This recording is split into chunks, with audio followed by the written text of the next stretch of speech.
Imagine doubling your website traffic just a few months after buying your website business. Hi, I'm Jaryd Krause, host of the Buying Online Businesses podcast, and today I'm speaking with Ryan Condie, who focuses on acquiring, growing, and holding businesses for the long term. Now, Ryan's bought 8 businesses and continues to grow these whilst working as an M&A advisor at QuietLight Brokerage. He also has a great podcast called Let's Buy Business, which we also talk about in this podcast. In this podcast, we dive into discussions around how Ryan bought a distressed asset, why he bought a distressed asset. We talk about a lot about that business, why it was distressed, how they turned it around, and how they were able to double the traffic in just a few short months by allocating resources to better things. We also talk about how to partner with someone when buying a business and how to stay partners in business for the long term. Now, we talk about partnering because Ryan has an operating partner and investor in this deal that we talk about, and he's worked with many different partners on deals as well. We also talk about how they found the deal structure, how they actually bought it, what what they took over and why, and then we move into talking about how to basically become a better business investor through looking at multiple assets prior to even investing, and how to just allows yourself to understand the true value of a business so you don't get taken advantage of when you're looking at buying your first business or multiple businesses that you're going to add to your portfolio. We also talk about how to buy larger assets and how to build a solid online business portfolio, whether it's selling and then buying larger assets or adding on extra assets. We talk how to add value to businesses and how that can help you build your portfolio. We also talk about focus, which is absolutely key when we're trying to build wealth and build a portfolio. And then we move into talking about Ryan's advice for first-time investors. Now, because Ryan's been in this space so long and we have such great chats, there's so much value in this podcast episode. You guys are absolutely going to love it. But we didn't just cover a lot about due diligence, and due diligence is super key. We didn't dive into certain things that were massive risks within that business, which we probably should have in hindsight. But if you're looking at buying a business, make sure you go away and do yourself a favor and get my framework. It's my due diligence framework. A lot of people have been raving about it. A lot of brokers and people that list sites for sale base the data and information that they put out there based on the questions we ask within this resource. So to get that, go to buyingonlinebusinesses.com/free resources, and it will take the guesswork out of buying a business. Now let's dive into the pod. Do you have a website you might want to sell either now or in the future? We have a hungry list of cashed up and trained up buyers that want to buy your content website. If you have a site making over $300 per month and want to sell it, head to buyingonlinebusinesses.co/sell your business, or email us at info@buyingonlinebusinesses.com because we will likely have a buyer. Details are in the description.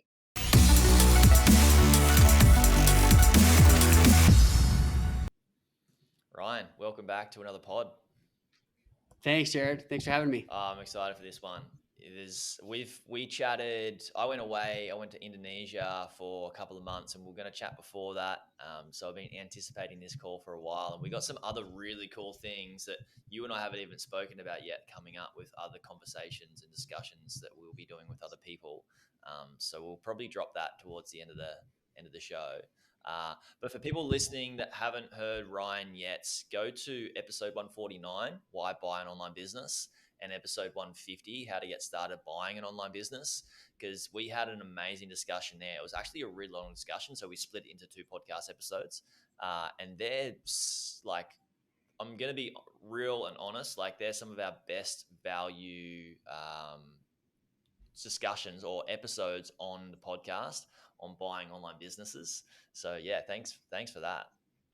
Thanks, man. Now we're setting the bar pretty high, so we'll hit that here. Oh man, there'll be some good things that we dig into in this pod. And you just bought a business, so yeah, I wanted to chat about that with you. Congratulations. I mean, you bought it prior to me going to Bali, and now it's been a couple of months, so you've done a fair few things, I assume. But let's start with why you bought an online business, another one. Yeah, absolutely. So And a little bit of background about me, Jaryd, is I've started a lot of businesses. I've bought a lot of businesses. I think I bought 8 businesses so far Mm, just over the years. I bought my first e-commerce business in 2011 and built, bought, and sold lots of businesses in the meantime. But yeah, so I've done a fair amount of deals, and the last few deals I've done have been in the content site space, and I do like content sites. My dog's joining us here. cool. I do like the content site side because, and I know that you're a big proponent of that. You typically have really good margins. You typically don't have the costs associated with SaaS and development or acquiring customers, right? And a lot of times the content that you're creating can live for a long time. So the site that we bought is sidewalkdog.com. So it's a content site all about dogs. And as you can see, my dog just walked in and joined us, and so I like dogs. Yeah. Yeah. Anyway, so this was an interesting deal, and I'll tell a little bit of just how we found it. One of the things, I don't know if you've seen this too, Jaryd, is the longer and longer you're in the industry, you just end up meeting more people, and more people understand what you're trying to do, and you understand what they're trying to do. And there's a lot of just handoffs. And one of my friends, um, he's into content sites, and he's like, hey, this business is not doing so well. They hit some rough times. They're looking to either sell or shut down or something like that. Would you be interested? And so without that intro, and without the many years of having spent time in this space, I probably would have never known this business was for sale, right? Mm, This business had struggled under its current operating structure, and it was a content site, but maybe being operated more as like a traditional business with like a physical office and employees that were all US based, and it was all tied to that. And so um, I was introduced. They needed a quick sale. And, as you know, Jaryd, the more and more you look at online businesses or a very particular niche, whether it's a plumbing business or whether it's a content site, you get really good at identifying what you can do better, what was worked and what hasn't worked. And okay. in a few minutes, I looked at this business and I thought, hey, I can do a lot of things to fix this business. And we ended up coming up with a deal. This is one of those deals where we had to do really fast due diligence, like, sub 2 weeks, right? Mm, So that might scare a lot of people away, but there were a lot of moving pieces. But after you've seen a lot of these businesses, you start to understand and you can digest the due diligence really fast.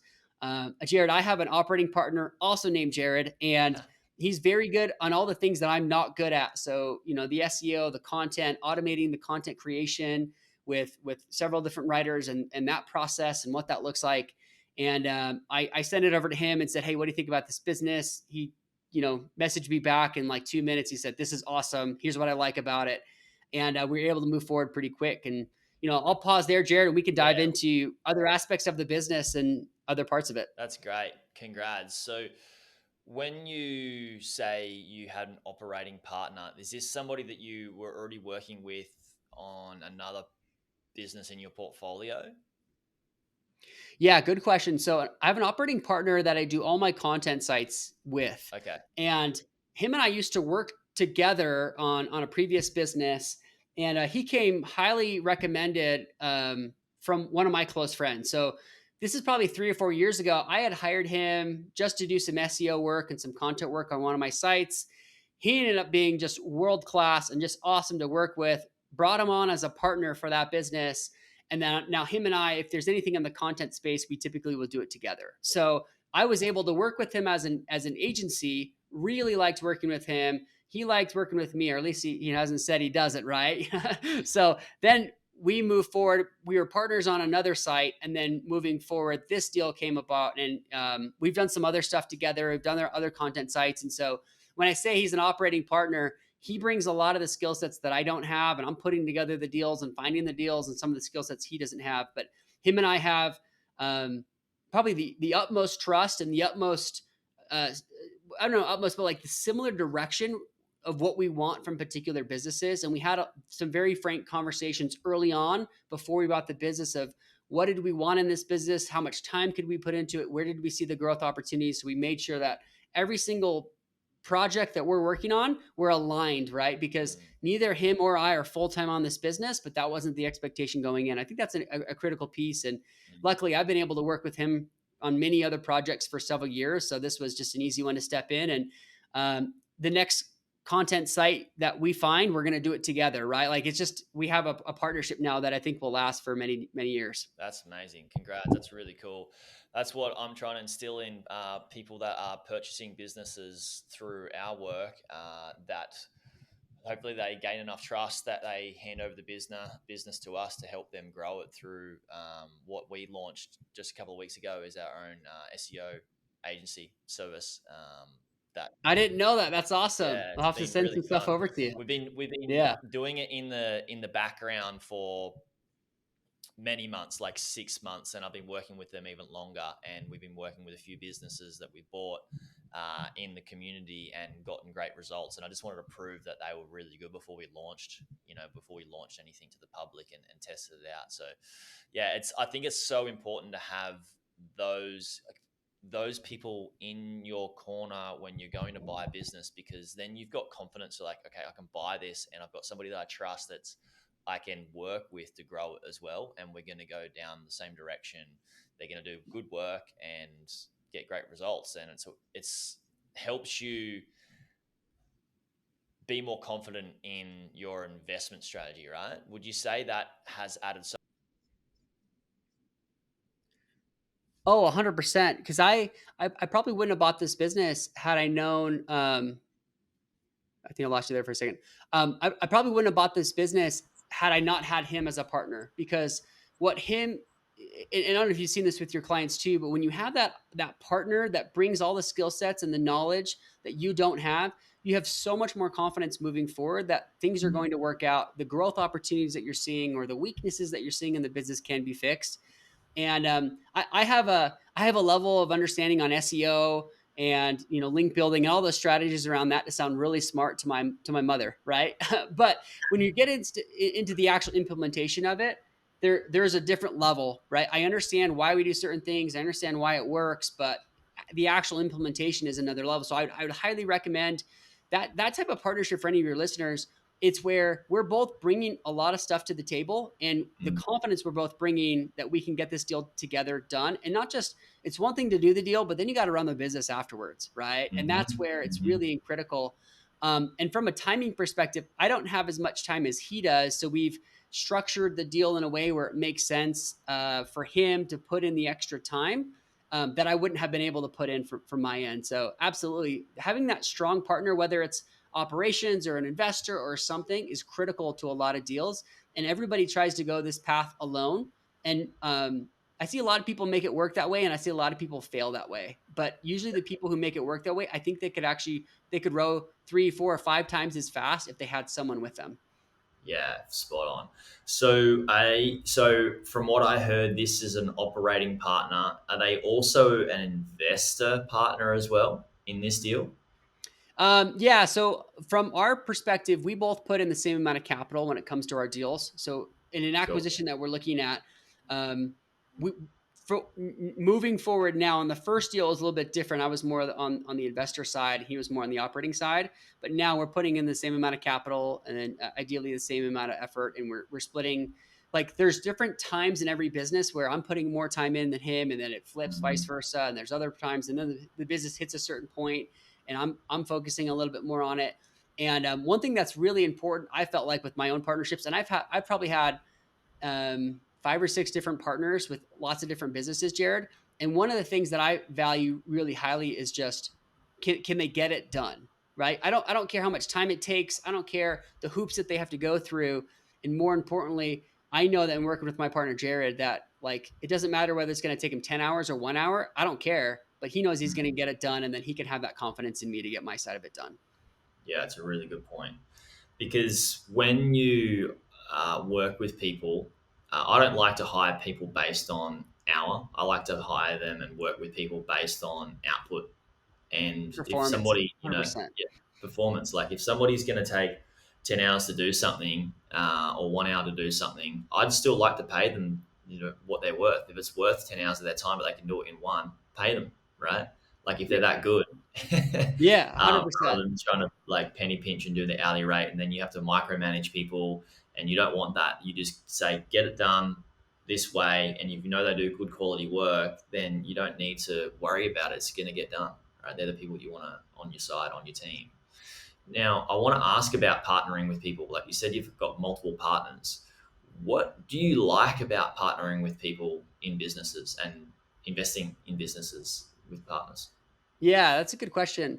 I would say the partnerships that didn't really work out for me in some of them typically were around not having upfront the conversations of who was going to handle what and going through the P&L or every single thing that needs to happen within a business.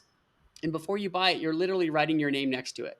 So who's going to Mm, handle this part of the business? Next line. Who's going to handle this one? In Google Sheets, you just go down, down, down. So that way you don't get to the end and say, well, who's going to handle customer support? And everybody's looking at each other and pointing the finger, or whatever you might need.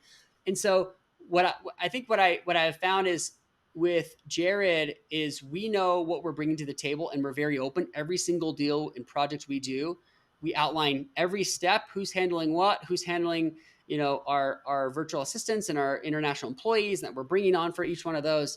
Where mm, my partnerships haven't really worked is we didn't have those conversations beforehand, and it was just like, oh, this is an awesome opportunity, let's dive in. Or I also think a big thing is different stages of people's careers.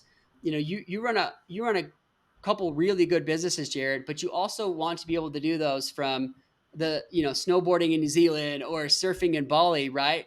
And yeah. that doesn't work very well if you've got someone who's understanding that, oh, it needs to look like X, and you need to go in a 9 to 5, and you need to be in here, and you need to be in this office, right? So I think the things that I have felt like didn't work out for me were not having those initial conversations and then not understanding what they wanted out of the business or being at different levels of our career.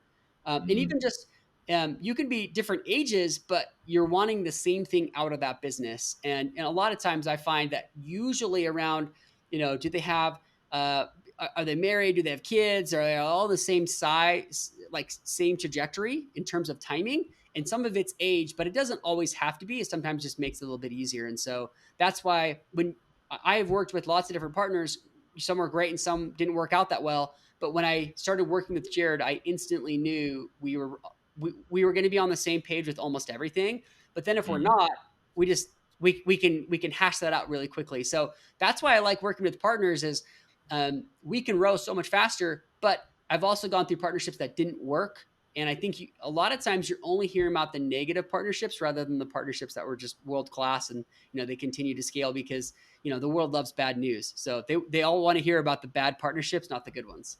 Yeah, yeah. A lot of people love the dangerous, scary stuff because it's entertaining, but they don't want it in their own lives. They don't want the drama. Typically, I find.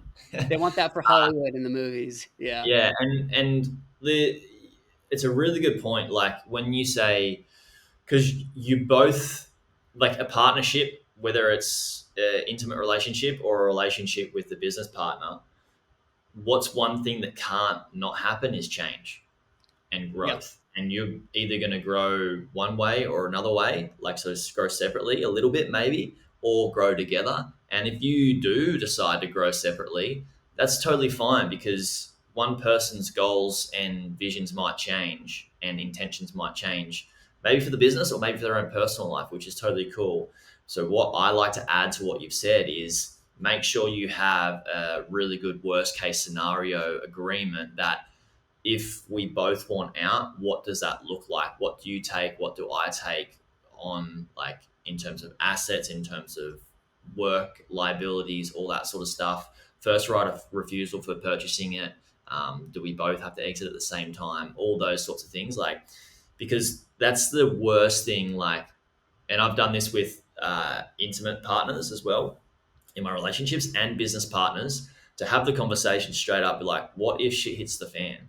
What do we do? And Yeah. how do we handle it? So we have talked about it and we've come to an agreement early, whilst we're both level headed and we're not fuming and, steam, coming out of our ears, if it gets to that stage, because typically it gets to that stage if there is uncommunicated issues or Yeah. uncommunicated discussions, which is super important. And that's one thing that I would add as well is communication throughout a partnership's so vital. But yeah, that not that worst case scenario exit agreement, pretty key, right? Yeah, so we had an operating agreement, and even though Jaryd and I have been partners on other deals, we had a new operating agreement specific for this project in this business, right? Because things change, right? There's different assets to divvy up. There's different pieces of that puzzle. And absolutely, we went through a lot of scenarios.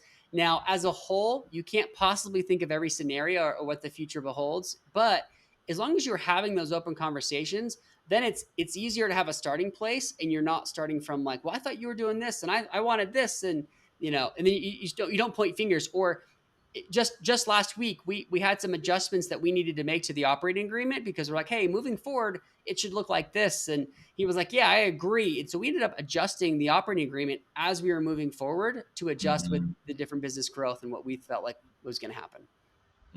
I love that.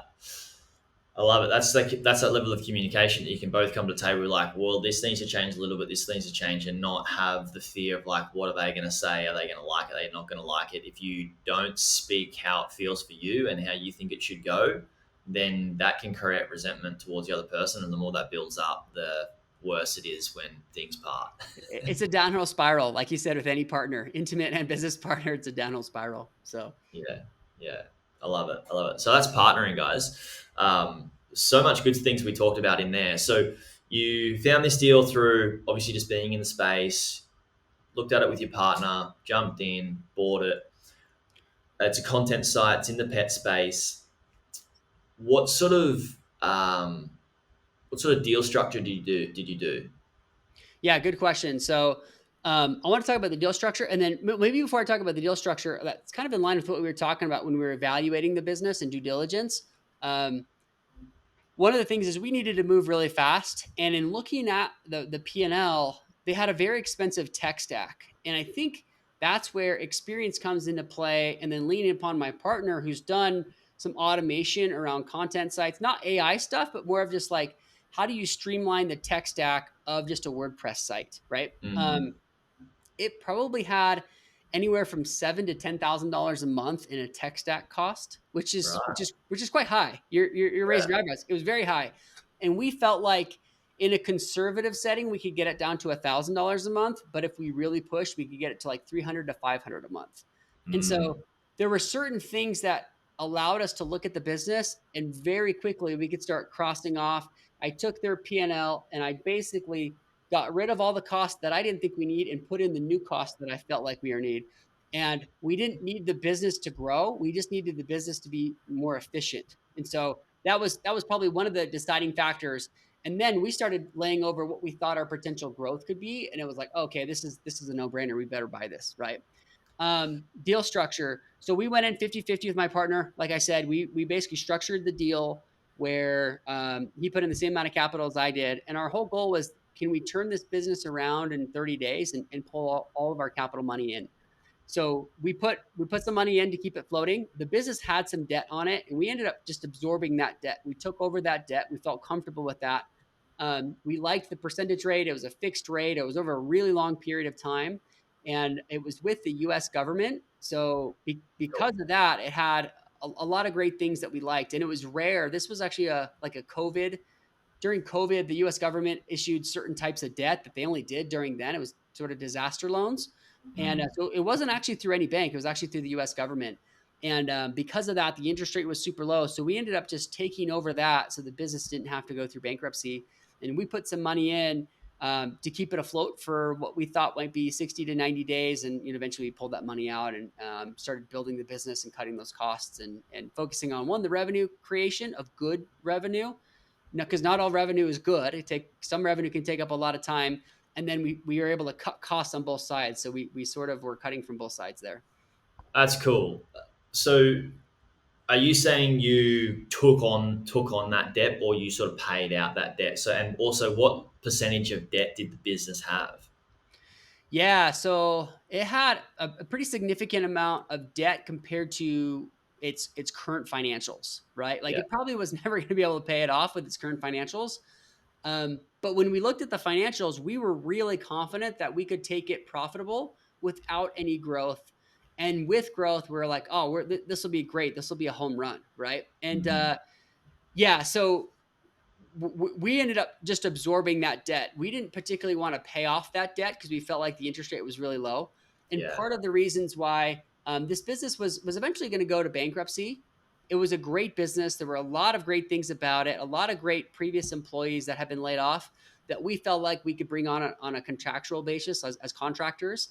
And we also didn't, you never want to see, I don't know how it works in Australia or other countries, but the bankruptcy process is, it's a good thing to have, but it's also not very fun. Like it can set you back many, many years. You'll never get a loan again. You'll never get a tax refund from the government. You'll never, you're 7 to 10 years out from getting a mortgage. If you wanted to buy a house, there's a lot of downside to it. So part of our pitch to her was, let's take over your debt. You won't have to declare bankruptcy. And so essentially we paid for the business by taking over that debt. And at the time, it really wasn't able to make the payments. But like I said, just with a few tweaks, we felt like we could significantly reduce the tech stack. And then we had some really good growth opportunities that we felt like they weren't doing. So, That's minimizing that $7,000 a month in that tech stack. Sounds like a huge win. Yeah. And it was one of those things where it gave us pause for a second because we're like, hey, what if this doesn't work? And we do need $10,000 a month in tech stack. And we thought, no, there's no way. Like worst case scenario, it's $2,000 a month with the tech stack. And we ended up making a bunch of changes right when we took over. We broke a bunch of stuff, but we did get the tech stack down to about $500 a month. And so, yes, you're going to break stuff as you do that. It's never going to be a smooth rollout, but we knew that going in, and we knew with those changes, this was going to be a great acquisition for us. So would you say it was kind of like a distressed asset where she was like kind of just making repayments or almost not able to make repayments, and you sort of came in, took it over, and with your experience and knowing what you could do by decreasing that tech stack and knowing that you could grow it for a fraction of the price that they were just maintaining and running it for, would you say it's kind of a sort of close to distressed asset? Definitely distressed and definitely a turnaround project. And one of the things I want to highlight when it comes to not just content sites, but all businesses, I feel like there's good revenue and bad revenue. And there was a bunch of employees helping with not paid advertising, not that's the right word, but there's the networks of like, you've got AdSense and you've got Mediavine and AdThrive, and that's just really simple programmatic ads, right? And then there's the direct sales ads where you're going to other businesses and saying, hey, we're going to do this and this type of sponsorship. Direct to retail and asking for, deals on, ads on the site. Yeah. Absolutely. And so this was being run like a traditional media company. Well, the problem is the revenue that was coming in, it wasn't good enough to offset all the employees that were needed to generate that revenue. So so by revenue standards, the business went way down, but we actually stopped losing money. The employees were laid off before we came on board, but it wasn't profitable if you set it up that way. And so we took almost like a 15, 20-year-old media business and brought it into, hey, this is how we run a very efficient content site. And what was kind of interesting is the domain rating was so high and the traffic was pretty good that there were so many keywords and keyword phrases that we could rank for just right off the bat that they weren't targeting. So you layer that on with what we felt like we could grow from really structured SEO content that's going to work well with the search engines because nobody was hitting this content, nobody was providing it, that we felt like, oh, okay, the growth is going to be pretty interesting. And since we took over last month, we actually doubled the amount of page views from when we took over, the month we took over. So it took us a little bit because we broke a bunch of stuff, right? We updating the tech stack and it wasn't as smooth as we thought, but about 5 months in, we've doubled the amount of page views. And I think we'll be able to double again by the end of the year. So in about another 5 months, we think we should double again. Man, congrats, Ryan. That's so cool. That's an awesome, awesome story to hear. Buying a distressed media business and then basically turning it to more streamlined online content site. And like that with a high DR, and they're not ranking for content that you could easily rank for, like have at it, right? That's so cool. And everybody, and I think too, when you're evaluating a business, you're going to look at the revenue and say, we want the revenue to be the highest. Well, revenue doesn't necessarily mean profit. And when we found out what was associated with the cost of the revenue, it turned out to be that it wasn't profitable. And so it was so much work to get some of the revenue that by just cutting out that revenue and cutting out those costs, we got way further ahead. And then we're able to focus our resources on other areas of the business, like these low-hanging fruit keywords and keyword phrases that now we're starting to rank for. And we've we started launching some of this new content, and Jaryd, within 2 weeks, we're on the front page of Google with a lot of these new articles, right? So Right. part of it is just taking the resources and energy being directed in the wrong direction with bad revenue, and actually putting it towards good revenue and good content that's going to continue to drive more revenue.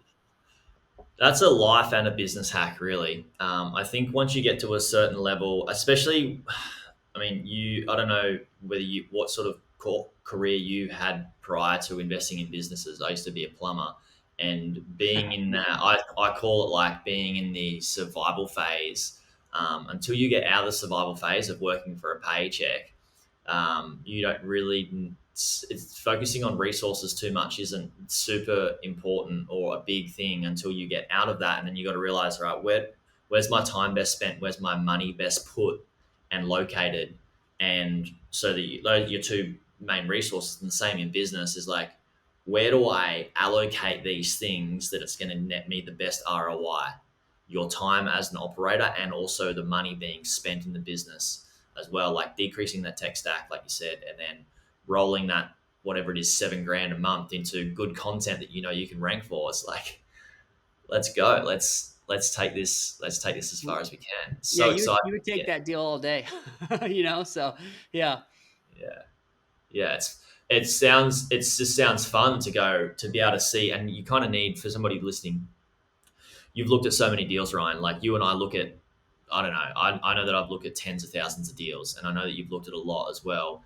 And when you see these things, initially you can be like, oh, that's a lot of work. But there's a lot in there that it could be revived and exciting. And you need to have that knowledge to be able to execute on it. So it's not like really a first time buyer's sort of deal. But I do want to ask you, what would you advise, like, for first time acquirers? Like, what are some things you would advise them to understand and know a lot more about and do when they're going to go and buy their first acquisition? Yeah, I would say one thing that was paramount here is, like you said, I've looked at thousands of deals like yourself, and I'm now at a point where if I looked at a plumbing business, like maybe the one you used to work for before you went down this awesome path, I wouldn't know what I'm looking at. I'd be like, I don't know. Do those wages seem high? Do they seem low? Does the fuel for the truck seem high or low? I wouldn't know. But if I looked at 20 of those businesses, I would start to figure out really quickly what they're doing right, what they're doing wrong, if the percentages are off. And so this is, I feel like, just a classic case of, like, I've looked at hundreds of content sites. And so when I saw certain areas of the content site of, hey, I know I can cut these costs, my partner comes in, Jaryd, and he's like, hey, I can grow this, and this, and these are the keywords that we need to rank for. And I think we can double the traffic in X amount of months. And we start layering those over, and all of a sudden it's like, okay, this is a world-class acquisition. And I think what I would recommend is going, at the beginning with your search, you might look at a lot of different types of business models, lead gen, content, e-commerce, SaaS, whatever, right? But pretty quickly, there's a lot more benefit by going deeper into one, right? So going deeper into content, now when you see a content site, you're going to know what it's lacking and what it's not, and you'll know if the percentages are off. And I feel like that was one of the most important things, because when we did find that acquisition, we had to move so fast that if we didn't have that background, we wouldn't have felt comfortable moving forward with that acquisition. I love that piece of advice. It's what I share with, and it's not exactly framed the way that you framed it, but people that are beginning, they don't know exactly what sort of business they want. And I just say, look at them all and sort of see which ones suit you and you feel you would be better at running. And then when you find a particular type of asset, say you're going to go down just content sites, look at all those content sites in that price bracket. And by looking at so many of them, then you start to get to know the market. And when you get to know the market, as well as working with somebody who can help put some guardrails on and share with you, like, what multiples are at the current market rate and what's valuable, what's non-valuable, then you start to become more confident and empowered on, like, this asset that I'm looking at is worth this much based on all the other businesses I've looked at and all the other data and based on where the current market's at. And that's the best rule and the best way to go for buying a business and knowing what it's worth and not overpaying and not getting skumped. And all that stuff, Ryan, like that you and I have had of looking at all of these businesses, like thousands and thousands of businesses, that for a lot of people, they see it as work. From like when they first start, it's like, oh, there's a fair bit of work, there's a fair bit of effort going into like looking at all these businesses. What they don't realize, unconsciously, they're getting the best level of business education that you can't buy, because people go away and try and get that in like an MBA or at university or college. But when you look at so many businesses, you're gathering so much data and so much information and so much value and learning so much that that isn't wasted time. It's an actual education, and you're paying for that education with your time, not your finances. And this, one of the most beautiful parts about buying a business is all the work that you put in at the start is the best level of education that sets you up like you've set yourself up through the years to be able to put yourself in this position where you can identify a distressed asset and go, there's value in this, right? So much Yeah, value in. absolutely. I think I love that too. And one thing I would add is anybody out there building a business or looking to buy a business, one of the motivating factors for me has always been for every dollar of profit that you have, someone typically is willing to pay 3x for that, right? So you get the dollar now, plus you get the 3x of a value there. So whether you're building a business or buying a business and turning it around or adding a little bit of that growth to it, it gets really fun, whether it's a 2x or a 4x or a 5x, whatever the multiple is, just say 3x for average. It starts to get really fun. And you start to do the math in your head and you realize, wow, the time and effort I'm putting into this business is so valuable. It, it can be a pretty big chunk of your net worth really fast, right? And I think that's what people sometimes forget, especially when they're in that grind.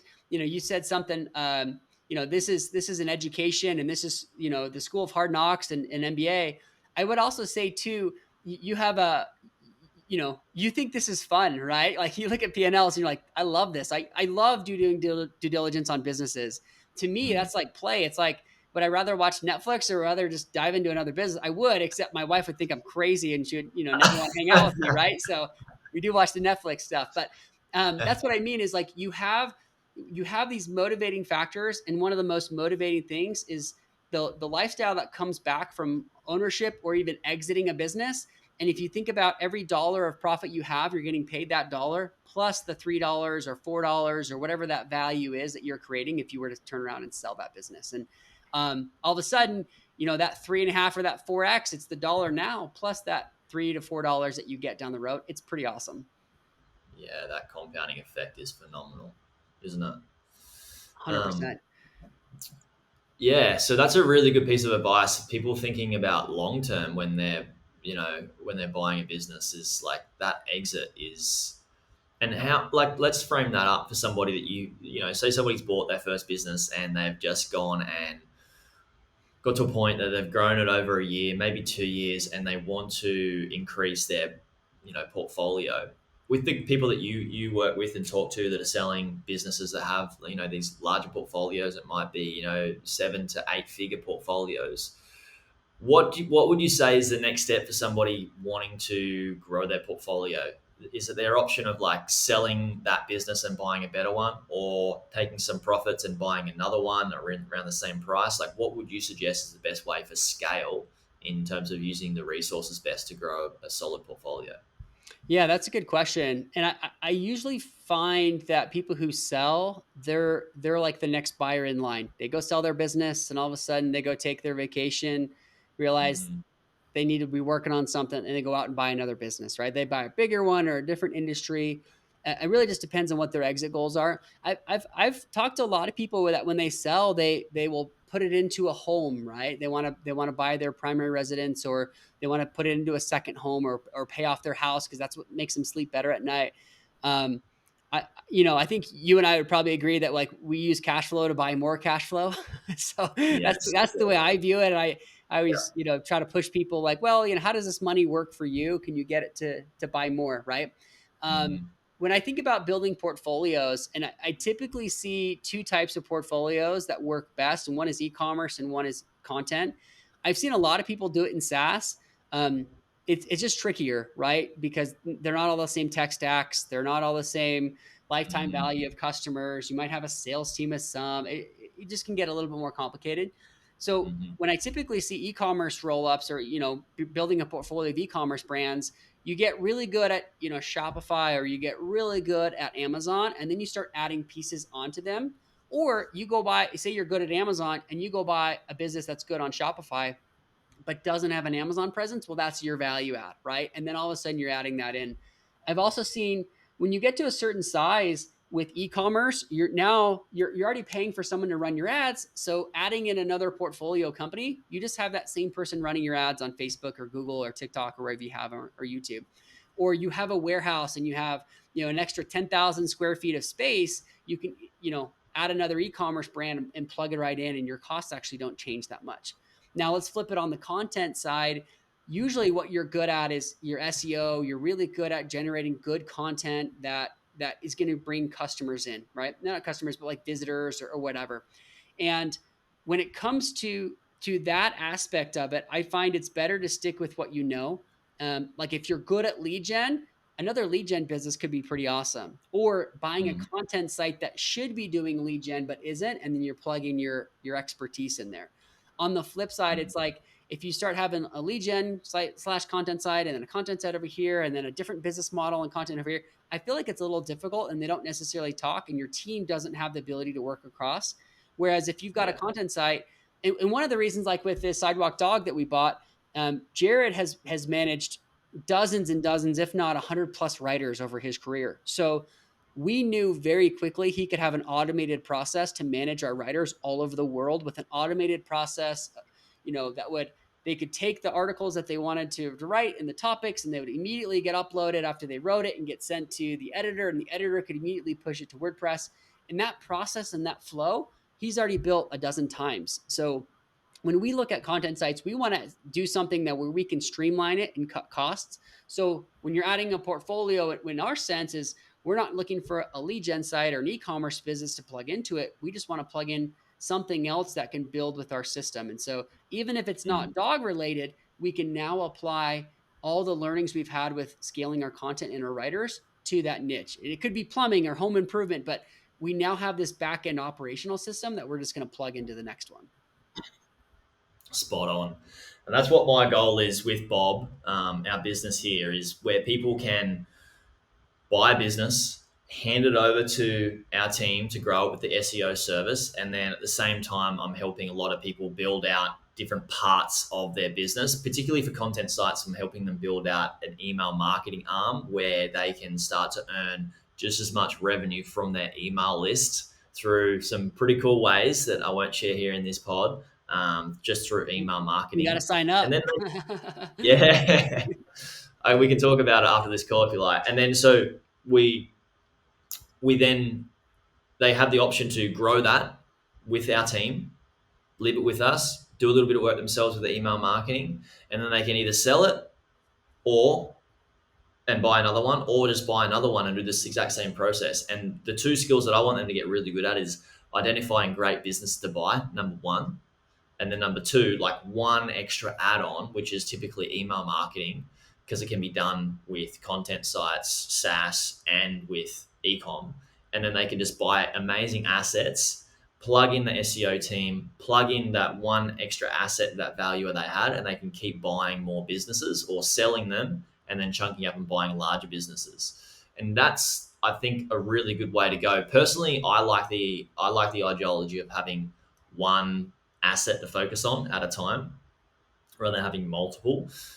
Because yeah, you can have a team and you can build all that stuff, but you still do have energy, even if it's not directed focus. You still do have energy and parts of you in different areas that still need attention. And I'm about one asset and growing it, and then selling it, and then buying a larger asset and chunking up, because it's a lot less effort and a lot less to manage. That's a great way to think about it. And I think, as entrepreneurs, we get the shiny object syndrome, or like you're chasing the Mm, next squirrel or whatever. And I think that's that's how a lot of entrepreneurs think, and that's how I think too. And it's probably Mm. not the best way. And I've tried to actually scale down and scale back my projects so that I'm only focused on, the one or the two or something like that. Because if you are able to focus on one, you can put all your energy and effort into it, and then you sell it and you chunk up or you diversify or whatever you want to do from then on. But I have found over and over again, if you try doing too many things at once, everything is mediocre, right? And then your exit is mediocre. Yeah, it is. It is.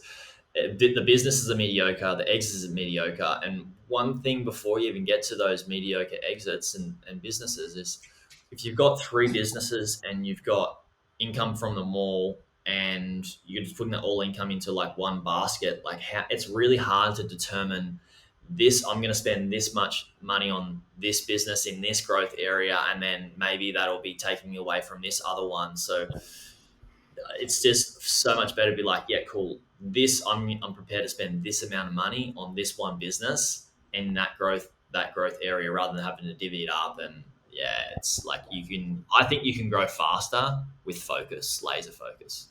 Absolutely. Yeah, I like that. You're convincing me I need to just be a lot more focused, Jaryd. It's like I'm the same. I could do with more focus. It took me basically since I started, I bought three businesses in 3 years, and I'm just like, and then I was traveling at the same time, right? So I was like surfing and trying to build another business, like a fourth business on the side. I had all these things going on, and it was just stupid and crazy. And the business that I ended up building, Bob's, like my primary business, which is my main key focus, and I've got a few other small things, but they just don't. They lack because I'm focused on one asset and one goal and one mission and vision, which gives me more fulfillment than the other ones because, a blog is cool, but it's, I get so much more fulfillment out of what I do here. But it's taken me so many years to realize like I suck at managing a lot of assets, like more than like three. And it's stupid for me to do so. So why Yeah. not set myself up for success? Yeah, I'm the same way. When you have too many assets or too many things to focus on, you might think, oh, I'm only putting in 10 hours a week on this business and 10 hours a week on this business or assets or sites. But in reality, you're thinking Mm, about them for another 20 on top of that, right? So you end up yeah, it never ends. You're constantly thinking about it rather than just going all in on the one. yeah. I love it. I love it. Ryan, where can people go find out more about you and what you're doing? Because you got some really cool content out there too. Thanks. Yeah, so I have a podcast, Let's Buy a Business. You can find me on Apple, Spotify, wherever you find your podcast, Let's Buy a Business.com, on YouTube, Let's Buy a Business. And yeah, we just dropped your episode. It should go live. I think it went live 2 weeks ago. So we had you on the Awesome. podcast and it was awesome. Awesome. Yeah, thanks for having me on. Guys, go and check that pod out. Also, Ryan, we've got, I don't know when it's going to come out or not, but we've got a panel discussion between four of us just on buying businesses. How fun's that going to be? It's going to be you, me, David, and who's our fourth person? I haven't met him yet. Acquire Minds, Will Smith. Yeah, he Will should be Smith. awesome. Yeah. It'll be great. I think the four of us, I think we're all over the world. I think David's in Canada. We got two in the US and you're in Australia. It's going to be great. And I think we're going to have 4 episodes, one for each of our podcasts. So I think Yeah. pretty awesome discussions. It's going to be great because we're going to do one a month over 4 months, and we're going to release it on each of our episodes. So one on yours, Ryan, one on mine, one on David's, one on Will's, and then I guess we'll see how we go. Like I'm sure it's going to be fun and a lot of value, and we want feedback from you guys as well. So once you hear the one that comes out in the Bob podcast and Ryan's and the others, let us know your feedback and questions so we can bring those questions to the discussion and answer them for you. And we've all got very different, like you and I are probably the most similar, but David and Will, like, in the Very traditional Main Street traditional businesses, like mainstream. almost no online. Yeah, it'll Yeah, be a fun discussion. we're probably going to end up doing deals together, I reckon. Yeah, yeah, we'll have a little investment fund here. We'll throw together. Yeah, it'll be fun. You don't want me Everybody, operating it. I'll just tell you that. sorry? You don't want me operating it. No, me neither. Like, let's get the pros in. Yeah, we'll bring the pros in. We'll bring the other Jaryd. Yeah, exactly.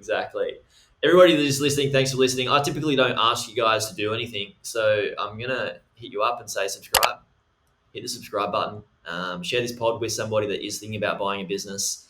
the gift of giving. And I'll speak to you on the next one. Thanks, Jaryd. Ryan. Appreciate it. Hey YouTube watcher, if you thought that video was good, you should check out this video here on the 2 best types of websites beginners should buy. Or check out my playlist on how I made my first 100K from buying websites and how to do due diligence. Check it out. It's an awesome playlist. You'll enjoy it.